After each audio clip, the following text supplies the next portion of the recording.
Hello everyone, I'm Hella Chaz, and today I'll be doing a presentation on Luck Be a Landlord fundamentals. This is just in quick context, this is for content patch 5, and I expect that the numbers are going to be slightly changing over the course of, the following days, weeks, months, as the game continues to get developed, continues to get fleshed out. So just as a context, the further away from the time that you listen and watch this video, the more likely that these numbers are going to be very slightly out of date. So just a quick caveat before we start off, if you are watching this on video.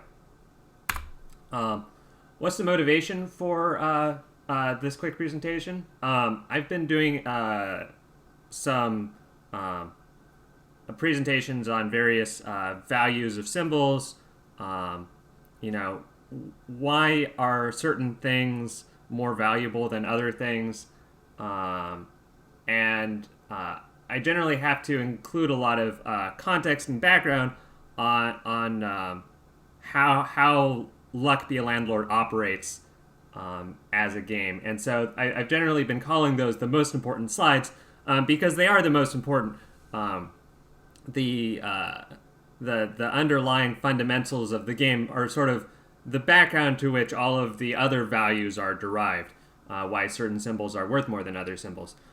So in order to avoid repeating myself, I have just taken all of the things that I would be including in all of my presentations, or at least some of these slides would be included in many of my presentations.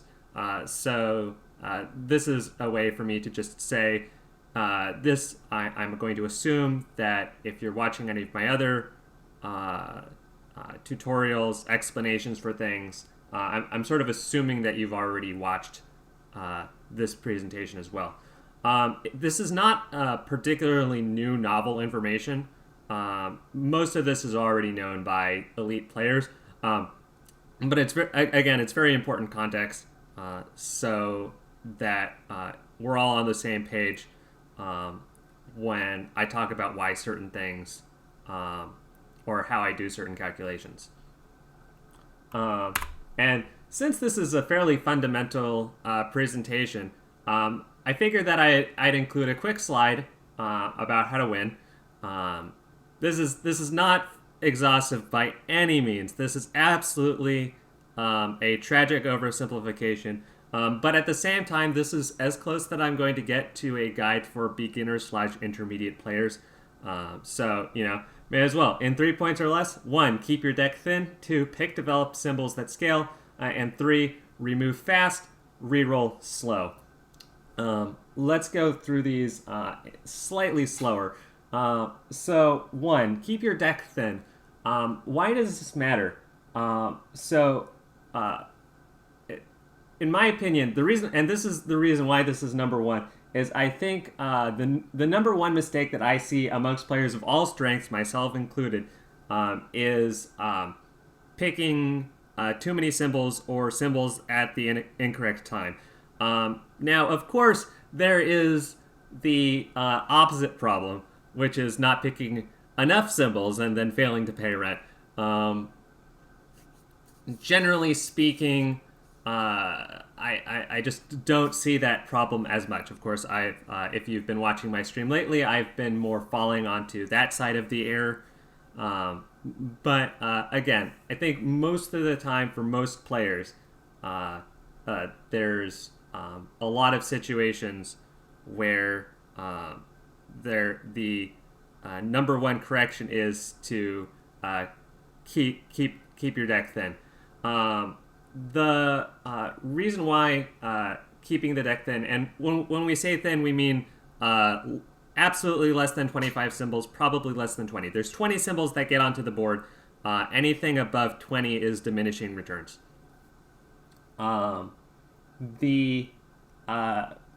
As the game is constructed, there's a limited number of symbols, really great symbols, that are made available to us every run that we do. And so having too many symbols causes us to dilute our deck relative to our great symbols. We want our great symbols to be showing up as often as possible, and if we just have a lot of symbols in our deck, then our ratio of average symbols to great symbols is not as good as it could be if we just had less symbols in our deck. And then additionally, in the early game, we could just pick symbols until payment 5, say, okay, we have all the symbols that we need. Now we're going to be very selective because we've filled up to the recommended 20 to 25, and now we can just pick a small number of symbols as we need to. The problem with this is that it limits the flexibility of the symbols that we can choose because we no longer have the space for them in our deck. If we start at 20, then the cost to move to 29 is more expensive than starting at 15 and moving to 16. So picking up less symbols at the beginning allows us the flexibility to pick higher quality symbols later on in the game, and that could be 20 spins from now, it could be 5 spins from now, it could be 30 spins from now, or alternately, picking up symbols that say our consumables instantly disappear, or symbols that will destroy themselves after a set period of time. There's various strategies involved with being able to keep the deck thin in order to provide early game income, but also the same late game flexibility. So point 2, pick develop symbols that scale. In terms of this point, I don't think this is a particularly I think this is a fairly obvious one. I think the only sort of subtleties that I would add here is that when a deck is being built, that build has a direction, and going in that direction is the way to generally maximize the value of the scaling symbols. When witches get picked, then picking up spirits becomes more valuable because the witches multiply the spirits by 2x. So being cognizant of all of those synergies is a very massive asset in terms of consistently creating the sort of end game boards that will make the final payments. The third point, remove fast, reroll slow. This is specifically addressing the removal capsules and the reroll capsules that are, the removal tokens and the reroll tokens that are provided by the game every 2 payments. In terms of when they should be used, removal should be used in almost all cases as fast as the removal is provided. This goes back to point 1, keep your deck thin.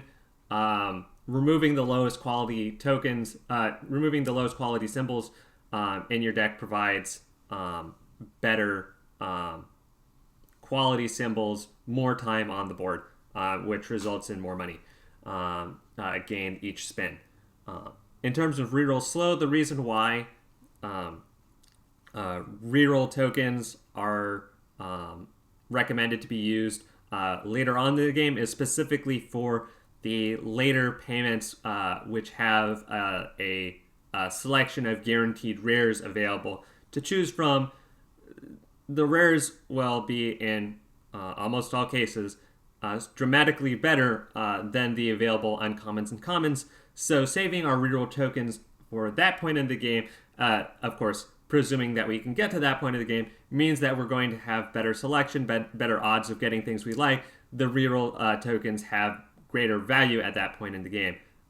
They gain interest over time by allowing them to be used when there is a higher chance of getting exactly the sort of power rares that we want to see on the board. All right. With that out of the way, let's get to the most important slides. Landlord rent increases. How much you need to make each spin to win over time. This is a chart that I got off Fakey. His Twitch link is in the bottom left. Very much recommend watching his stream as well. The game has each run has 12 payments, 90 spins, and so this is a chart differentiating between Content Update 2 and Content Update 4. Generally speaking, the game has multiple floors. The red line represents the lower floors. The higher line represents the higher floors. And so that's roughly how this chart is still relevant even in Content Update 5. And so this just shows roughly how much coin is necessary to make to win over time relative to spin and the amount that needs to be gained per spin. I'm not going to go super in-depth into these charts. There's a lot of conclusions to be made. A lot of those conclusions I will save for later discussions. In addition, there's some final floor rent corrections. If you haven't unlocked the final floor, I'm not going to go into depth as to why there needs to be corrections for the final floor. But on the final floor, there needs to be higher quality symbols on average in order to make rent. And so I've included the corrections in this table between the first floor and the final floor. The first floor, the problem with the first floor is that that would be the first floor for Content Update 4. So by the way, these first floor numbers in the 7 through 12 are a little bit incorrect. In addition, the numbers on the final floor in the earlier payments are also a little bit too high. And so, this is a very naive correction. So adjust less for the earlier payments, and additionally for literally the first floor, the per spin necessary is a little bit too high on those later floors. So using the mouse, these numbers are a little bit too high, and these numbers are a little bit too high. These should be more matched here, and these should just be a little bit lower, matching this red line as opposed to the blue line. This is the summations of all of the symbols and items by rarity. This is for calculating how frequent various symbols and items are likely to occur on any given spin or on any given run. Not going to repeat those out. This is the numbers for Content Update 5. These increase gradually over time. This is the table for symbol item rarity. Credit to Tetra for providing this table. As a context, this table was derived from looking at a reverse compilation of the game. This table is very directly ripped out of the binary for the game. There's sort of two consequences to that. One of them is that this is sort of like borderline forbidden knowledge, in that it's not intended to for you to know these exact numbers. At the same time, these can all be derived experimentally, and this table is not new. It's been passed around a lot. The fact that nobody has gotten in trouble so far for publishing or seeing this table, I expect that to continue. We'll see if this video gets mysteriously taken down for some reason at any point. It's probably going to be because of this table. Now the second caveat is, and this is the other amusing thing, this table is very slightly incorrect, mostly because in the same way theory does not equal to practice. This is what the game claims the rarities are for any given roll. But in practice, there's bugs, There's random minor adjustments for weird edge case scenarios. For example, you cannot get a item before rent payment 1, so this is a very theoretical entry on the table. So so just a couple caveats there. This is one of the best tables that I've ever come across in terms of playing Luck Be a Landlord better. So I hope you can also use this to improve your expectations of what kind of symbols that you'll see in your games. Rent payment guaranteed rarity.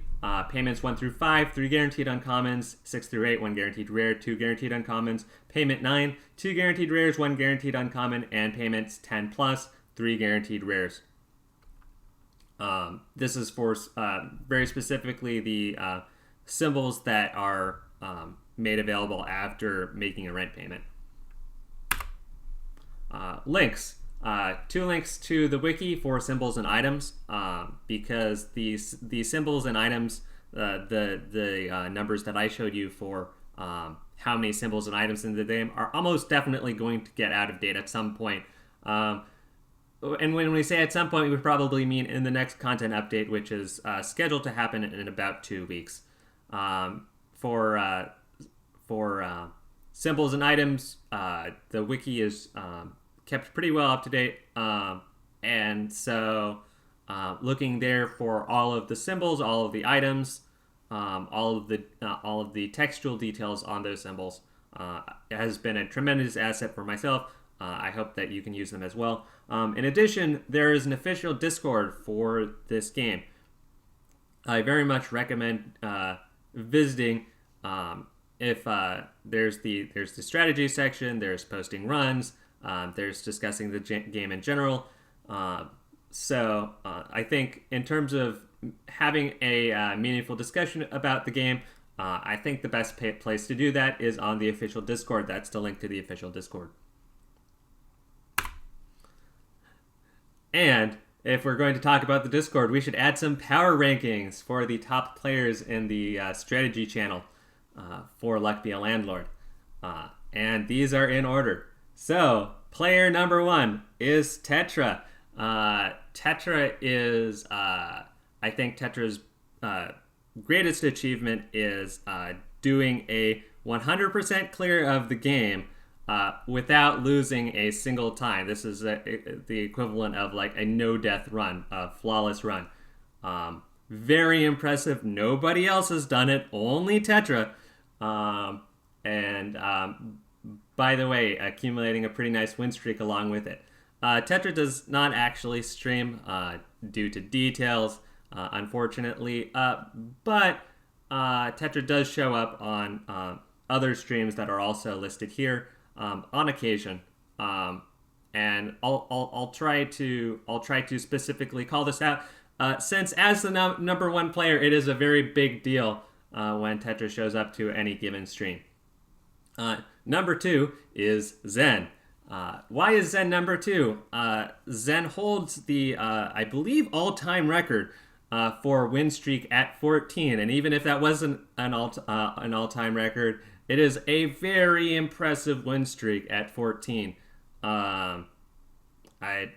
Nobody else on this list is particularly close to 14, and Zen did not get it by accident. Zen is a very, very strong player. Doesn't stream a lot, but when he does, he streams on a true Zen. So, number 3, Fakey. I think amongst the accomplishments of Fakey is having the longest win streak for Content Update 4. Content Update 4 had rents higher than in Content Update 3, which is when Zen got the 14 win streak. So the win streaks between Zen and Fakey are not particularly comparable, but in terms of when everyone was playing the game for 2 weeks, the person with the highest win streak was Fakey. So that has to be good for something. And moreover, I can assure you that Fakey is an extremely strong player.